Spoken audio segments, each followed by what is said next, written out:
Hello, everyone, and welcome back to the Swearing Mamas podcast. I'm Lauren. And I'm Crystal. Surprise! We have a special guest today. This is my Aunt Crystal. So, thanks for being on the show today. You're welcome. Glad to be here. Glad I could make it to Tennessee. Yeah, she's actually here in person, so it's like so unusual for me. I can actually like look at someone when we're talking. Now I feel like I can't look at you. Don't look at me. So, my Aunt Crystal is, I just feel like, should I just call you Crystal or Aunt Crystal? It's like a weird thing now, because you're not their aunt. Yeah, just say Crystal. You're just Crystal. It's It's the first time I'm ever calling you Crystal. She called me C. Sea dog. We won't do that. Let's all C. Corny Aunt Crystal. Nothing wrong with that. We have a lot of that on this show. So, you are a mother of 3. Correct. 3 boys. All boys. My 3 sons. So, tell us about that. Tell us about your family. Okay, well, let's see. I had Keith first, about 5 or 6 months later. That was in 1990. 5 or 6 months later, I got pregnant with Tyler, my son Tyler. And so they're 15 months apart. And then 3 years after that, I believe it was 3 years after that, I had Joshua in 94. Yeah, 90, 91, 94. Whew. So You really jumped right back in there. yeah. Wait, Back in the saddle again. Was that intentional? Every time? No. The first 2 times were accidents. Third time was intentional. Third time was planned. Okay. Yep. I figured I already had the 2. I knew I wanted to have a 3rd. And I didn't want to wait too much longer because I didn't want them spread too far apart. I wanted all my boys to be close. Or children. I didn't know Joshua was going to be a boy at that time. I thought he may be a girl. Were you kind of hoping he may be at one point, but then later I was glad he wasn't a girl. I was glad I had all 3 boys. Just because I was a worrywart. I would have been worried to death all the time if I had a girl. Yeah. Having her spend the night anywhere, anything like that. Things are just so crazy. So, anyway. Yes, I was glad I had the 3 boys. But Joshua, so we decided didn't want them spread too far apart, so we were back and forth. We were trying, then we weren't trying.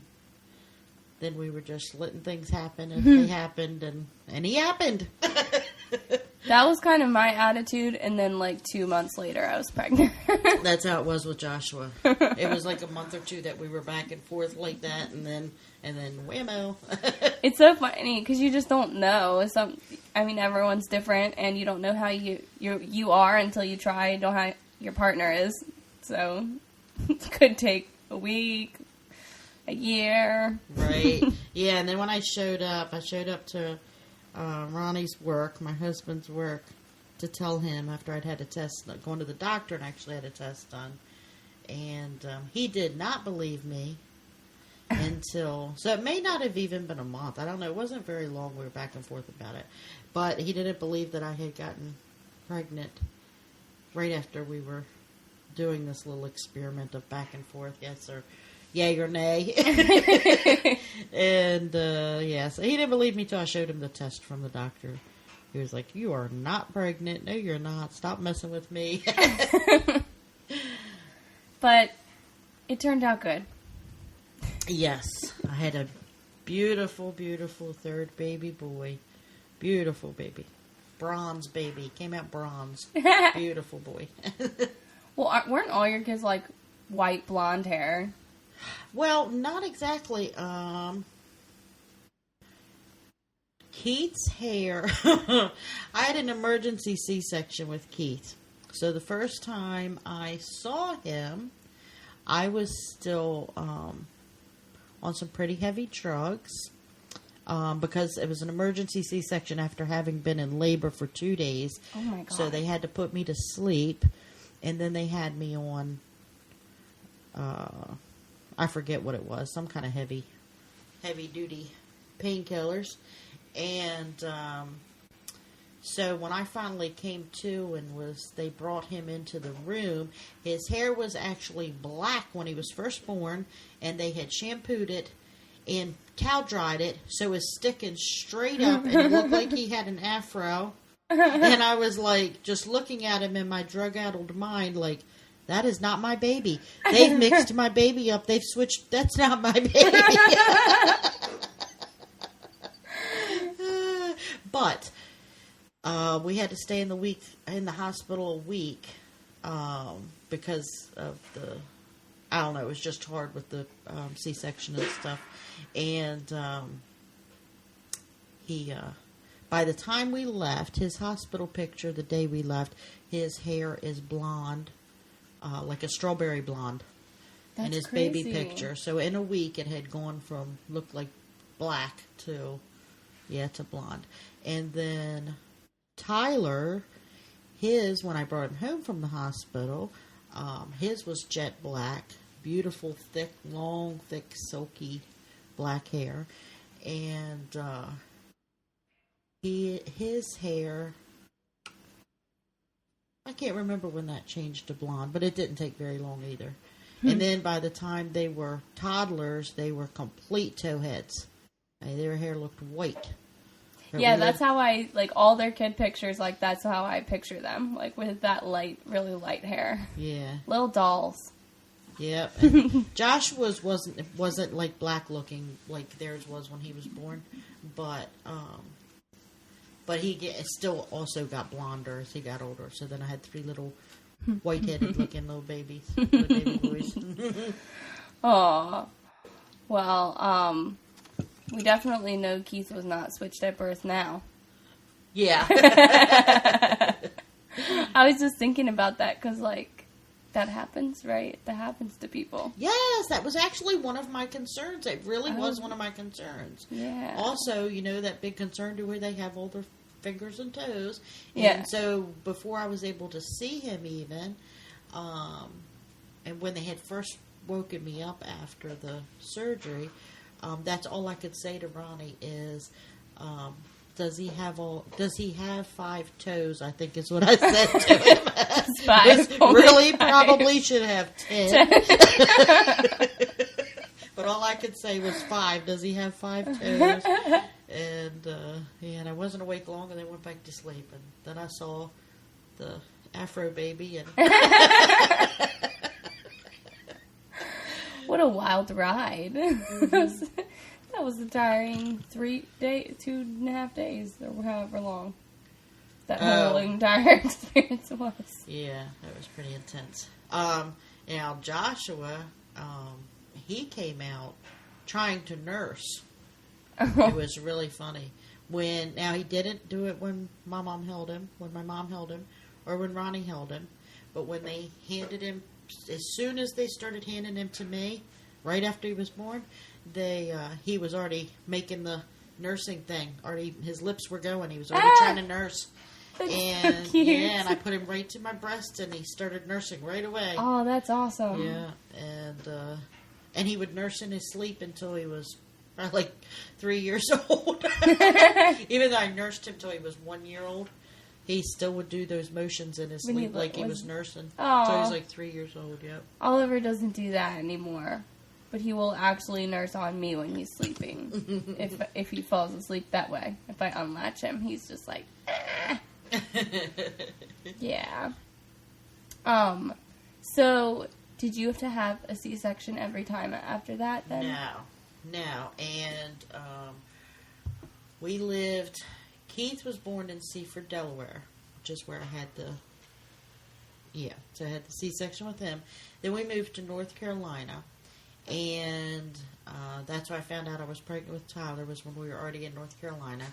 And we lived in a very small town, Clinton, North Carolina, with a small hospital that still did it the old ways, where they would only do VBACs, which means they'll only do a vaginal, they would not do VBAC, so they would not do a vaginal birth after a C-section. They would only do another C-section, which I did not want to have another C-section. And I had read a lot up on it, and it's very bad to have more C-sections, because it's harder and harder and harder for your muscles to heal each time. So because they cut through those layers of muscles, so it's very hard for them to heal over and over again. And you have more scar tissue, which can go into your organs and everything. So it's pretty dangerous to have successive C-sections. Or cesarean sections, I should say. They don't call them C-sections anymore. Cesareans. So I had to find a doctor. They wouldn't even let me keep the same doctor if I was going to deliver in a different hospital.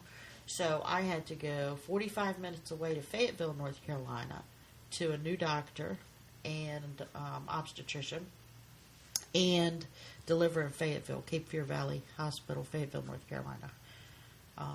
Which is pretty interesting when you have to do those weekly visits at the end. We had to each time go all the way to Fayetteville each time. Jeez. Yeah. And so I did a VBAC, but with Tyler, in order to do that, again, the reason I ended up having the emergency C-section with Keith was the same issue I ended up having with all three of my boys, is that I would not dilate past 3 centimeters. So it didn't matter how much Pitocin they gave me or what, I just didn't want to dilate. But with Tyler, how they normally do like the Pitocin drip in the one arm, in order to get me to dilate, they ran the IVs into both arms, and it ran in. It wasn't dripping, it was running in. Ooh. And so I had no choice but to have an epidural with him, because the contractions were completely off the screen. Completely, like they couldn't even monitor them. That's how strong they were. Oh my God. Yeah. And so they said, if you do not have an epidural, you will die from the pain. Oh my God. Yeah. So they were so bad that even after the epidural, I could still feel the contractions. Wow. But they weren't like overwhelming, couldn't handle it. So, yeah. So that's how I had to have him. Oh my goodness. And the worst part was that I went into labor the night before, and I went to the hospital, and I was in hard labor and a lot of pain, and the hospital, the nurses told me to leave because they checked me and saw that I wasn't dilated far enough. And I was like, that's the issue I have. I don't dilate. Just call my obstetrician. And they refused to call him and made me leave the hospital. I couldn't even walk. Couldn't even stand up. I was doing like a duck walk out of the hospital. And so I was in a hotel room all night long in excruciating pain and hard labor. Finally, like 5 o'clock in the morning, my husband took me back to the hospital, and those nurses called my obstetrician, and he's like, "Oh, set her up. She doesn't dilate." You're like, I told them. Yeah. So then he came to the hospital, and he did the, running the Pitocin and all that, and then I was finally able to have him. Then with Joshua, I actually was preeclamptic with Joshua, and I had gone in for a checkup, and they determined that I was leaking water. Not like my water had broke, but I was leaking water, and they were afraid with the preeclampsia, my blood pressure was so high that there wouldn't be enough water for him to survive. Mm-hmm. So they decided to do a induced labor the next day. So I was supposed to come in first thing the next morning and be induced. And I got there, and when they hooked me up with that strap and everything, they found out I was actually already in labor.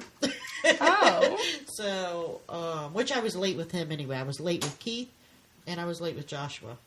So I was already Josh was already past due anyway. Jeez. Tyler was early. Tyler was a month early. But, anyway, they hooked me up, found out I was in labor. By this time, by 94, they had the gel implants, which also thin the cervix and everything. So they help induce and help dilation and everything. So they gave me the gel implants, something else, and the Pitocin. Again, so that I would dilate. They were like, we're going to make this happen. Yes. So I was able to have, him. Vaginal delivery with him as well. Yep.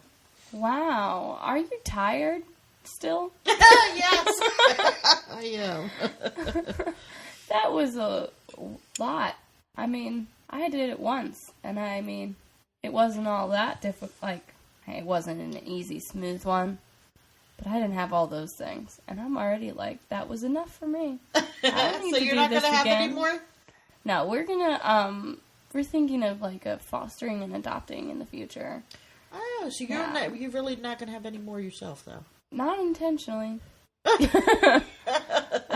Well, because of not the now. birth, or just because you would prefer to all of it. I help feel like the other? Yeah, I want to help. Adopt, not shop. No, I'm kidding. That was a good one. You should get shirts made that say that. Adopt. Okay. I'm going to put it on a Swearing Mamas t-shirt, so keep on the lookout.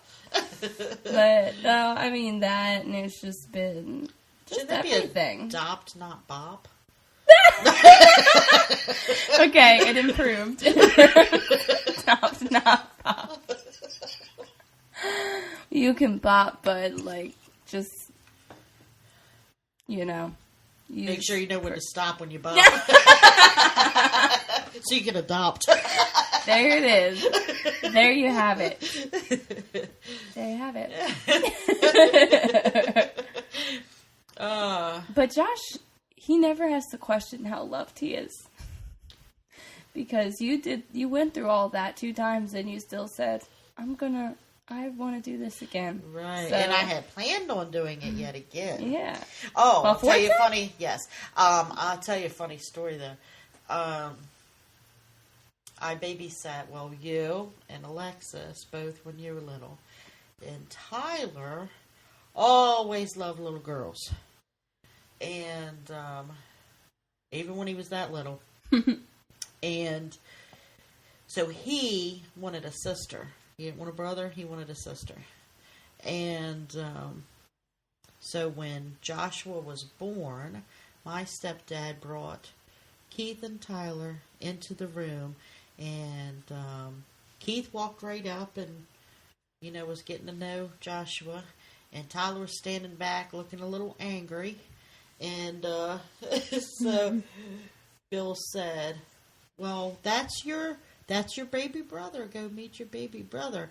And he smushed his face up and crossed his arms over his chest and said, that's not my brother. I wanted a sister. Aww. But then he loved him to death. Didn't take long. That was the same in our household. I was like, what did I ask my mom if we could exchange him for a sister or something? Can we take him back and get a girl? Something like that. Dylan was, Dylan.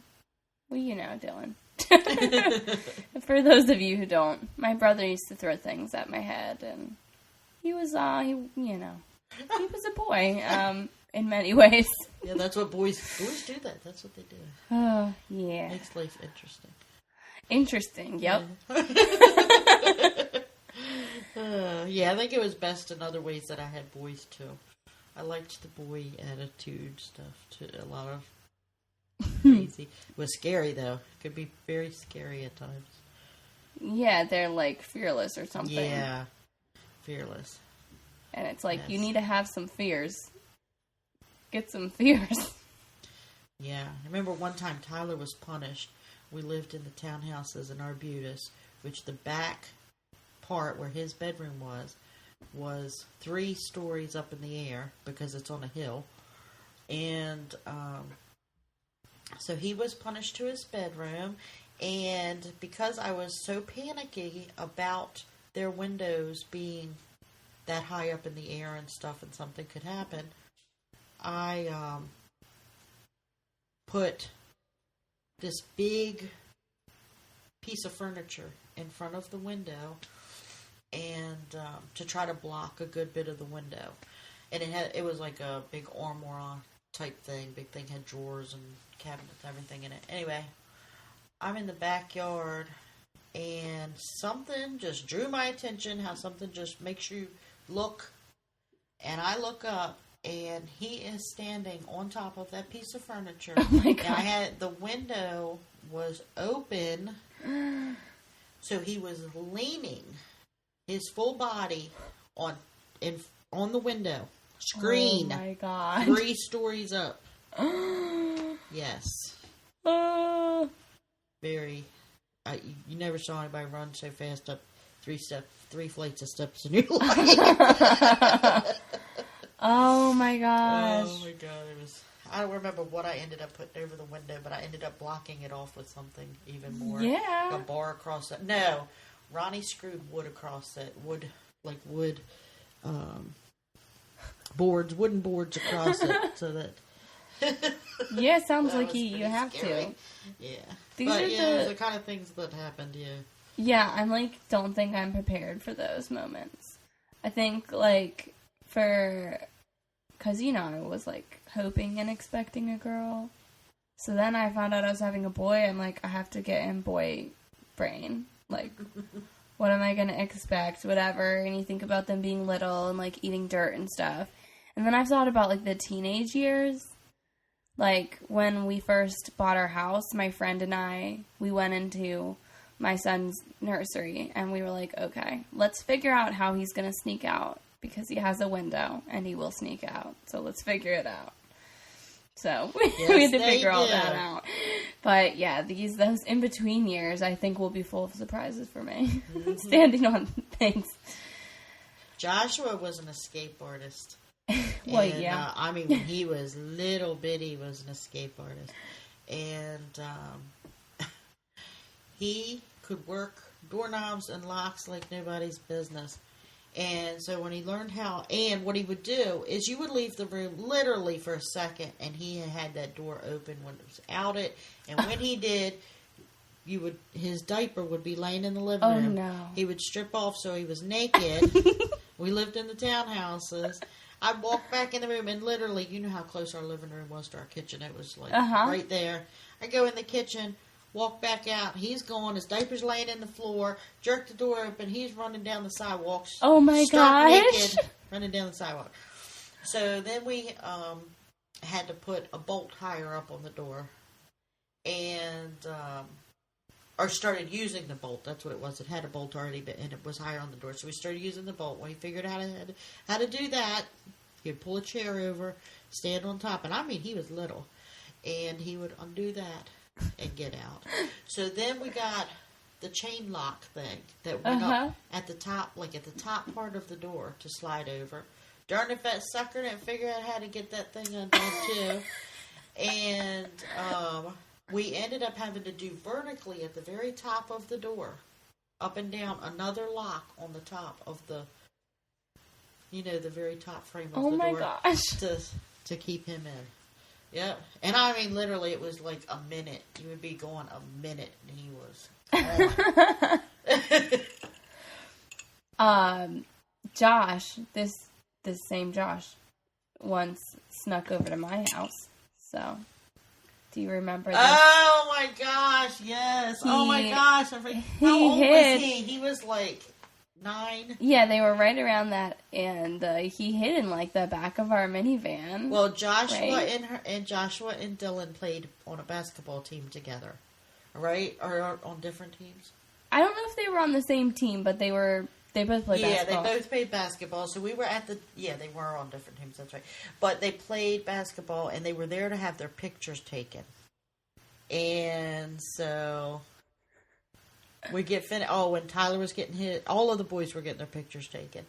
And I think Keith was still playing at that time as well. Anyway, So we're getting the other boys' pictures taken too, and we're ready to go. And Joshua is nowhere to be found. And I ended up calling the police and everything. Yeah, come to find out, he had snuck in the back of Lauren's mom's van. And we didn't even notice him. Yeah, the whole way down the road. They didn't even know he was there. Hid in the back of their van until they got home. The only way we ever found out he was there, everybody was inside minding their business, and Dylan quietly went out back to play basketball, and I noticed I don't know if I was hearing two different bounces or if I was hearing his voice, but I was like, who is in the backyard with Dylan? And I looked out my window, and there's Josh. Mom, do you know Josh is here? Oh my gosh, boys. Right. So I'm really interested to see the adventures that we'll have. But I guess having all these cousins and having my brother, I've gotten a little small taste of the different kinds. Chip and Mary had some pretty intense escape episodes with Timothy and Daniel too. They literally had to nail the windows shut because nothing they did, locks, whatever they put on them, those kids would get off. They had to nail them shut. Yeah, Daniel escaped when I was babysitting them before. I mean, like, I saw him, but I had to chase him running down the sidewalk. Luckily, I had a partner helping me babysit that time. So I was like, what do I do? There's too many of these kids. They're all fast. Yeah, Oliver has already started fidgeting with the doorknob. Oh, yeah, he's good at opening, closing boxes and all kinds of, he figures that stuff out, doesn't he? Yeah, I think if he was just like an inch taller, he could probably be out the door, but he's not yet, so worry about that Put later. a bell on it now. Oh, yeah, that's what my mom had. She has bells on the back door so we wouldn't sneak out. Why didn't I ever think of that when my kids were little? I never thought of the bells until just this minute. Bells. I mean, you can easily grab the bells. So here's what you do. You got to grab it by the bell. Like, you can't grab any other part of the thing. You hold it so that when the ball hits inside, it doesn't echo. Because you closed the little slots with your palm. Oh. And you just use that to put it off the door. That's how you snuck out then. So it's not just boys. Can I tell you, I think Tyler might have actually shown me that when he was staying with us. But yeah. Either way. No, I snuck out a few times. But it was like, we recently told my mom this. Alexis and I were having a sleepover. And we literally just we snuck out and went in my backyard to go in the pool. Just to see if we could. And then we came back inside. It was that and then one other time. So I wasn't that slick. Shoot, me and Uncle Chip were slick. I was a teenager and we took my mom's car one night, and so she wouldn't hear it start up in the driveway. We pushed it out of the driveway, put it in neutral, pushed it out, backed it out of the driveway by pushing it, the two of us. And then pushed it about a quarter mile down the road before hopped in and started it, just to make sure my mom didn't hear it, and took off for a couple hours in the car. Oh my gosh. Did you ever get caught? Mm-hmm. Yeah. Yeah. That was really well thought out, though. Yeah. Sneaking out is a whole... I hope that he won't sneak out, though, for the fact that I want to know where you are in case something happens. Yeah, but they think they're invincible. Plus, it's fun to sneak out. Why do you think me and Alexis went in the pool? Yes. We just wanted to be bad. It's the adrenaline rush, man. Sneaking out. And it's just being able to I snuck out last night. Went swimming in my own pool. I'm so bad. But, okay. So what was, out of all these times, the biggest challenge with parenting in general?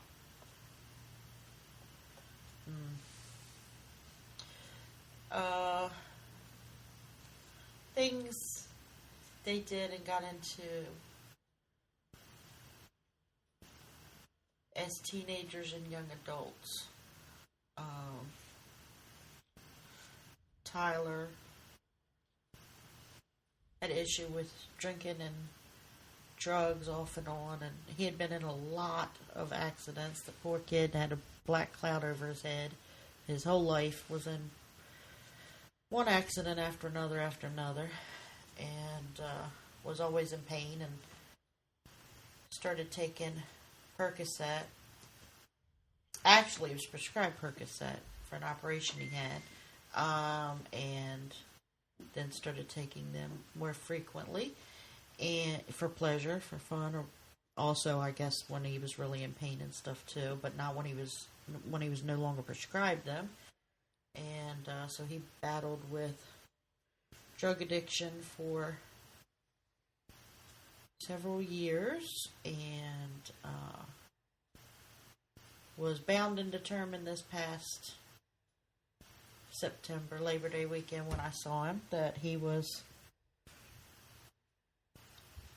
having a problem again, and he and I were going to find a way to fight it and win, and his life was going to be different, and he was excited about it, actually, and he had one last episode and passed away September 5th, so I would say that was definitely the absolute biggest struggle there. Yeah. I know that the relationship that you provided to him was above and beyond what I think most adults are able to get from their parents still. So I really can't imagine at all. Can't imagine anyway, but I just think that you guys had a really special friendship too, on top of just being a parent. Yeah, we really did. We did some fun stuff together. Yeah. Some crazy stuff together, too. Some really fun stuff. We went to this music festival one time, and Tyler used to work with me all the time doing catering jobs and stuff, and at the end of the school year, the schools always end up throwing away all kinds of stuff. A lot of useful stuff. It's really a shame. Like art departments throw away tons of art paper and all kinds of stuff. But anyway, we were using the kitchen at a school, and they had thrown away the full Easter Bunny costume, like the kind that you get your picture taken with, full head, hands, everything, full costume. Nothing wrong with it. Wasn't dirty or anything. It was in good shape.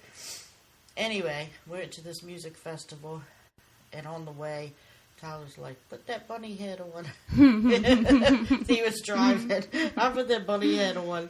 We laughed so hard. I kept turning around looking at people in their cars. And oh my gosh.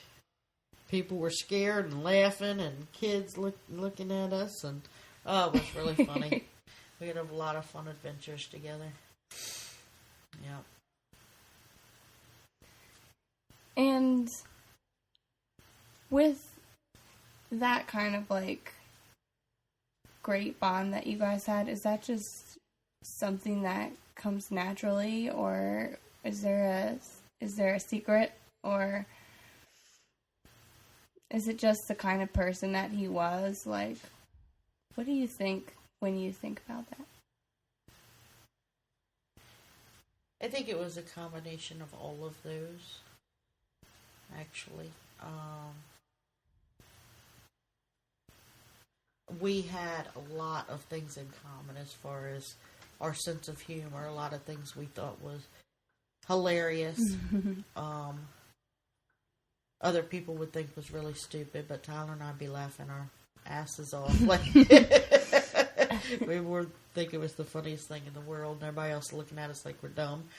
And then we also enjoyed a lot of different things about science and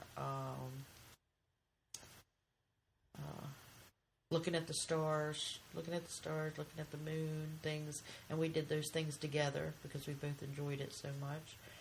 And he was very free-spirited. And I am too, like spur of the moment, do something crazy type thing, like we would be bored or problems going on at home, and we would jump in the car middle of winter and head off to the beach and jump in the water. Both of us jump in the water. January, February, didn't matter. Yeah.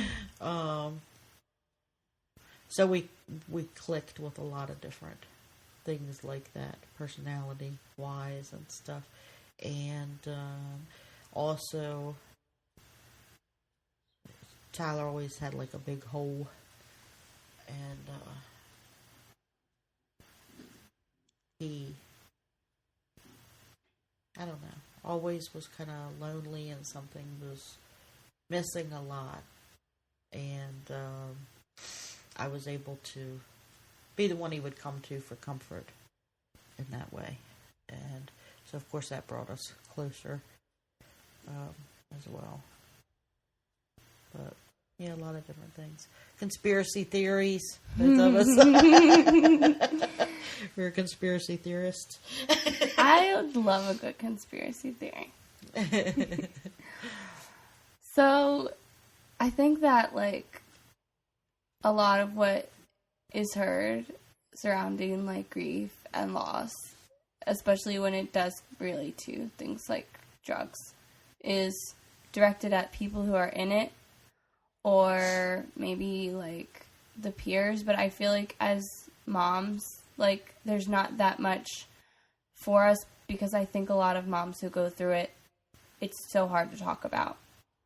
So I guess, like, yeah, what's on your heart when you think and reflect on the situation, and just, like, reflecting on, like, his life, because you guys had so many great memories and everything. And then, of course, like, this is such a painful experience, but when I think of his life, like, I think of, like, so many good things, like, it inspires me to, like, go and do the stupid things, like jumping in the water or whatever it is. So, I don't know, like, what's the one thing that you want to share, or that you'd want people to know, like, about going through that? Or is there anything? I don't know. I can't say I really have any words of wisdom, honestly, about it. I mean, I think I don't know how people deal with that kind of loss if they don't believe in God. I don't understand how I don't know if I could have made it through it had I not believed in God and believed I would see Him again. That's helped. Also, the fact that I've received different signs, messages, things like that. I had a vision of Him, when I was wide awake, of Him being in heaven. And, a very, not just vivid vision, but one that I could actually feel His emotions in the vision. So,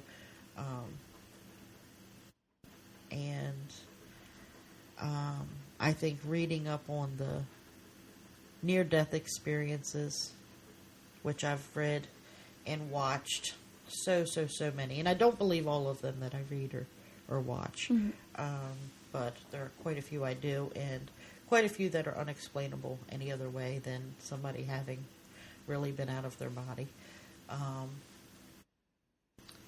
So that stuff has kind of helped. However, other than those things, I don't know what to say to help somebody get through it, because it is a non-stop, 24 hours a day, every single day struggle. And it does not get better with time, or people say it eases up or whatever. It doesn't.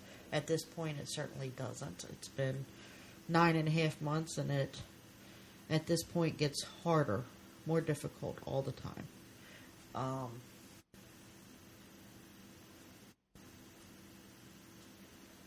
So right now, it's like, even when I'm laughing, when I'm doing something else, whatever, it's always, always there. There's not a thing that's said. There's not a song that's heard. There's not anything.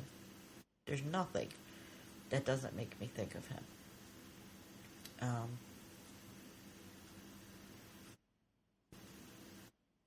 Probably not a good idea to be alone a whole lot, because that can bring on some really bad times. But yeah, I don't know what else to say about that. Yeah. It, like, always seems like it would be the hardest thing ever, but then, especially after you have a kid, it seems like it would be the hardest thing ever, but I just think it's something you can't even kind of, like, try to empathize. Like, you can't even put your mind in that. Mm-hmm. I used to actually, that was one thing that, of course, that's probably most mothers' fears. You know, that something will happen and you'll lose your kid, and you'll actually find yourself as a young mother when your kids are little and stuff. It'll actually, well, it did with me anyway. I would completely break down and just cry my eyes out, just the thought of something taking them away from me. But yeah, when it actually happens, and also, I don't know how to put this out without offending anyone or negating anyone else's feelings or anything like that. But I'll just say it this way. The 27 years, I think the more years there are with someone, the harder it is. Because it's the more memories are there.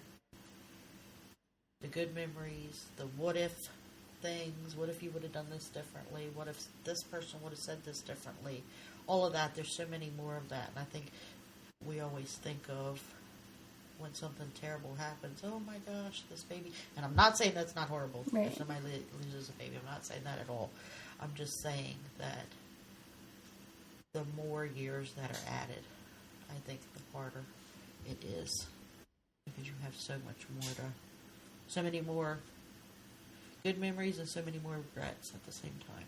Yeah.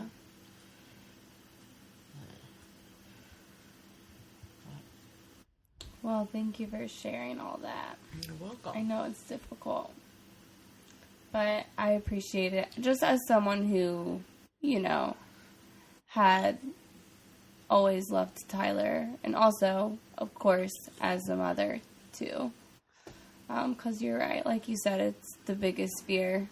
Like, anytime something, as Oliver's gotten bigger, it's a little bit less of those little, like, things shocking me all the time, but when he was really small, like, you know, when he first jumped out of the crib, and I walk in and find him face down on the floor, just, you know, things like that. Terrifying, like, isn't it? Yeah, it's like, for whatever that moment or hour or however long, it's the worst feeling ever, so, yeah.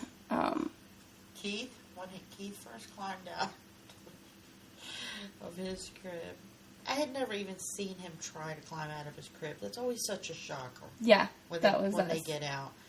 But all of a sudden, he's yelling. I run in there. He had fallen face first onto one of those darn metal heating grates in the floor. So he had little cuts all down his forehead and on his nose from falling on the metal grate climbing out of his crib. And of course, it's funny now, but it was not funny at the time. It was horrible, and I was like you, like, oh my God, is he going to die? Does he have brain damage? Is his neck broken? You know, you think all of those things are running through your head. But I'm such a terrible parent. You know, like, you know, you think that. Thankfully, then you hear that it's happened to just about every mother, except the liars. Yes. See, that's one thing I love about this podcast, sharing, like, all of the crazy things that happen, because you really feel like such a bad mom the moment that anything happens. So many times when things happen. Yeah. Oh, my gosh, yeah. Yeah. But, no, it does. Totally. We all have those kind of things happen. Cool. Well, just as, like, a final thoughts. So, like, kind of like I mentioned, and kind of like people might have gathered based off listening to some of your stories, I think you're, just like when I think of your family growing up, it's just like such a fun, like, full of love and, you know, like, happy, exciting family to be in. So, like, is there any kind of, like, specific kind of parenting philosophy or an attitude or a belief or, like, advice or anything that really you think keeps that spirit in your family? Because I know that's one thing I really want Oliver to grow up, like, with all those memories of, like, going out and doing stuff and, like, you know, having really, like, a lot of fun memories. Well, I think one thing is I hear a lot of young parents, thankfully never you, I've never heard you have this attitude, but I've heard so many young parents where they have this attitude of that I was a very young mother, but my life was my kids once I had my kids. And I'm not saying that you shouldn't go out and do your things on your own. You should have those moments to get away and do something. I think that's necessary that you do that. But you have a lot of young mothers constantly complaining on Facebook and all of this about, pretty much, to sum it up, summarize what they're saying, is pretty much, my life is over because I can't do any and everything I want to do anymore. Yeah.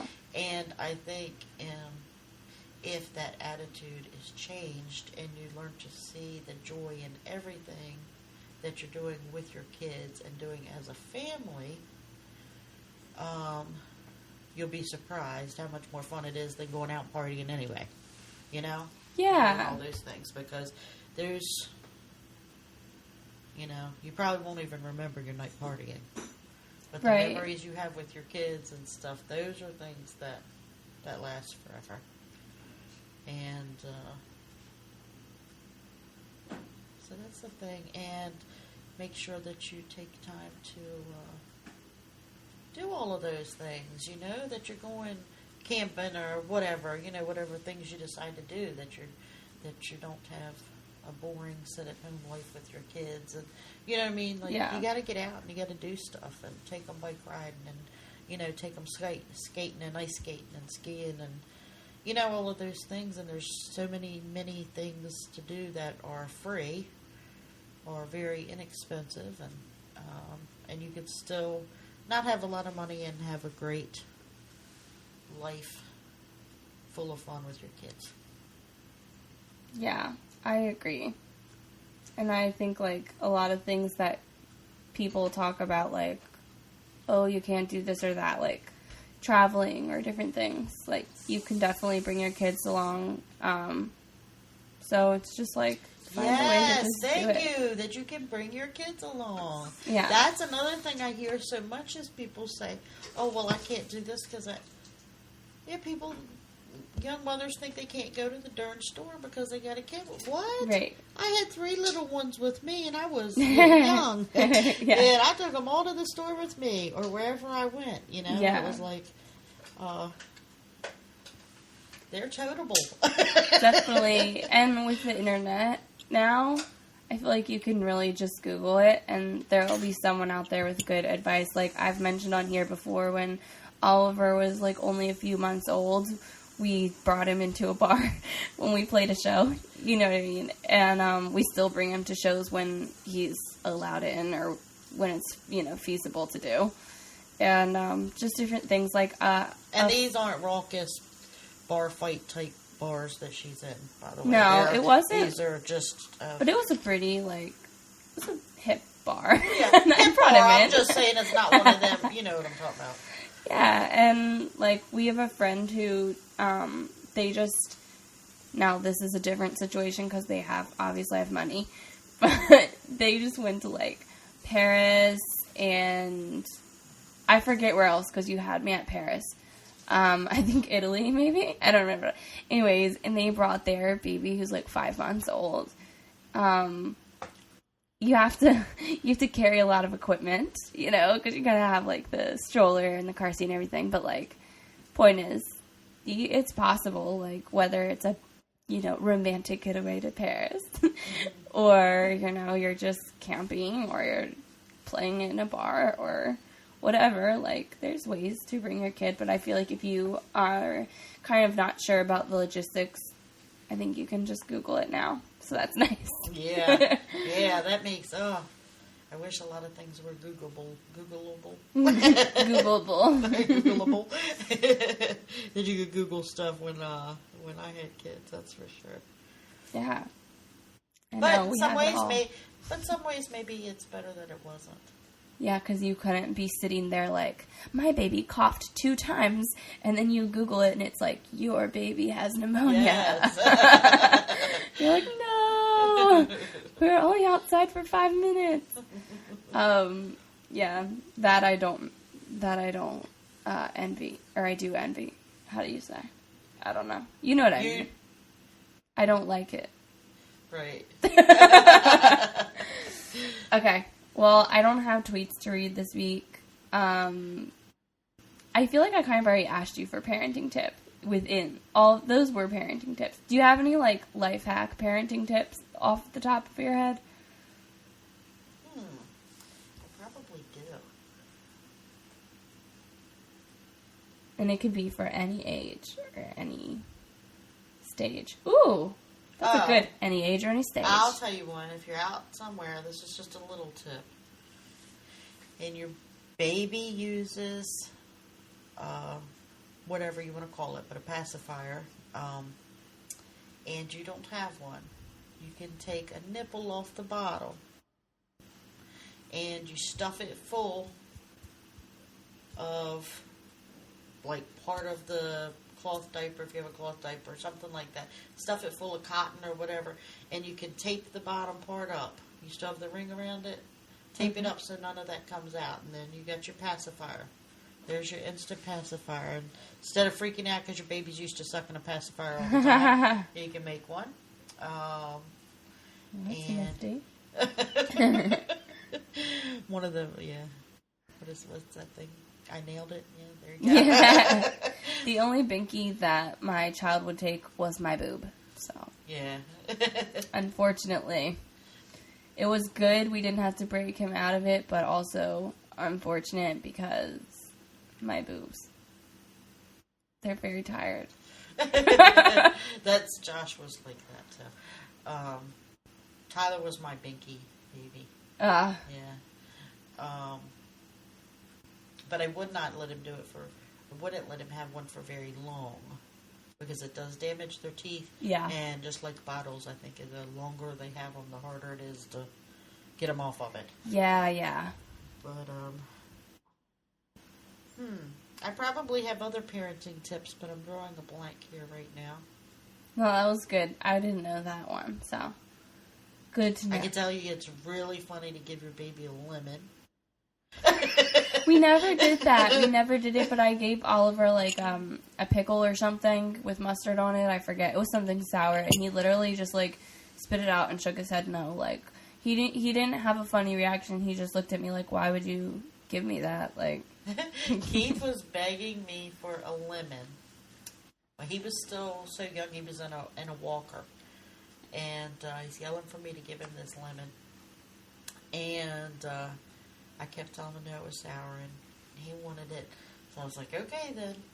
As I gave it to him, he took a big old bite out of it, made us all screwed up face, but then he wouldn't give it back, and kept eating it anyway. All right. Well, thank you for joining me. You're welcome. All right, guys. Have a great week. Bye. Bye.